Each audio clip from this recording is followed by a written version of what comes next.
continue with our inheritance project we were working on. So kind of a quick recap. We have a television that extends our product. We have a computer class that extends our product. We have a belt that extends our product.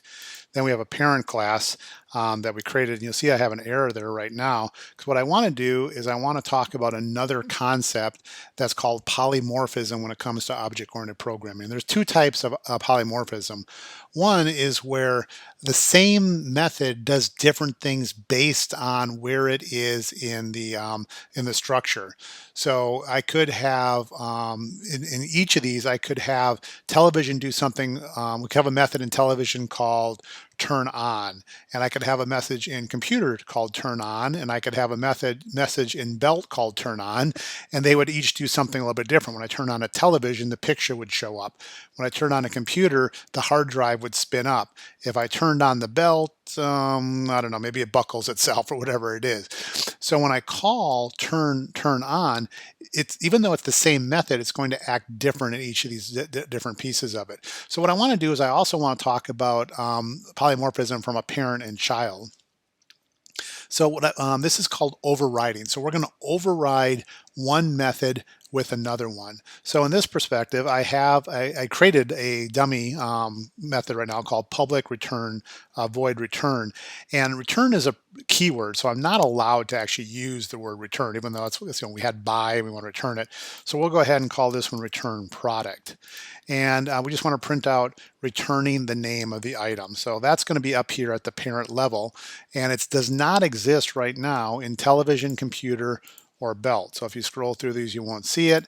Let's go ahead and return our TV. So TV.return, everything looks good there. I'm going to go ahead and run that. Oops, not return, remember, because we can't use return. We got to use return product. Now we go ahead and run that, and we will see that we are returning the smart TV. Okay, so it came into television, it looks for return product. Return product doesn't exist anywhere here, so it goes up to product, and it goes ahead and looks for return product there. Now let's say we want to return a product, it's a little bit different. So let's say we're returning a television, we want to follow the same exact signature as the one that's up in, actually let's go ahead and just copy that one. So from product, we want to copy the same signature from that piece. So we're going to go to here to television, go ahead and paste that in, returning. So returning the TV, and we're going to put a little piece here. Let's see, so for returning a TV not damaged. So we're going to say that we're returning the TV not damaged. So we're going to put some text in there. So now if I go ahead and run this return product, notice it says returning the TV, smart TV not damaged. So even though I have this return up here in my parent at my product level, and I go ahead and run it, when I get the television, I'm going to override it. I'm not going to let you get up to the parent level to do return product. Because if you remember how this works, when I call a method, it first goes to the child class, goes, do you have a method that meets that particular definition? Okay, return product exists here. It's not going to go look up at the parent level or in product for that particular one. But if I try to do the same thing for a computer, so if I come down here to computer, and I do return product, and I go ahead and run that, it's now going to return the bio. So here I came into computer, I looked for return product, it doesn't exist. So then I go up to the parent level and I run that one. If I wanted to return the product a little bit different, I could come back down here to computer, and I could go ahead and say return product, returning the computer, and let's say hard drive was erased. Perfect. We want to erase that hard drive, we return it.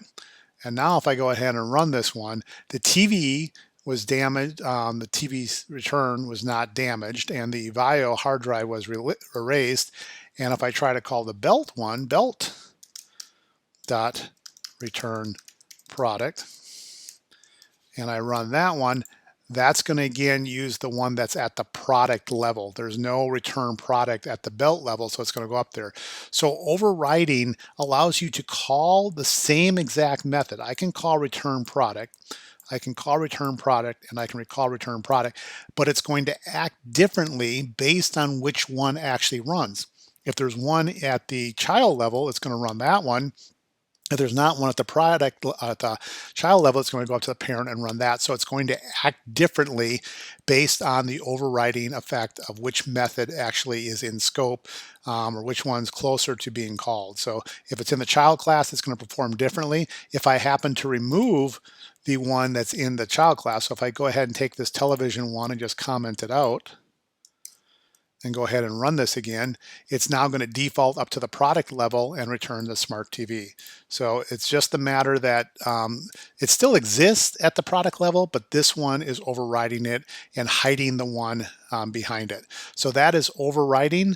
It's got some very useful purposes, but it is the first element of a polymorphism because a method acts differently based on the criteria.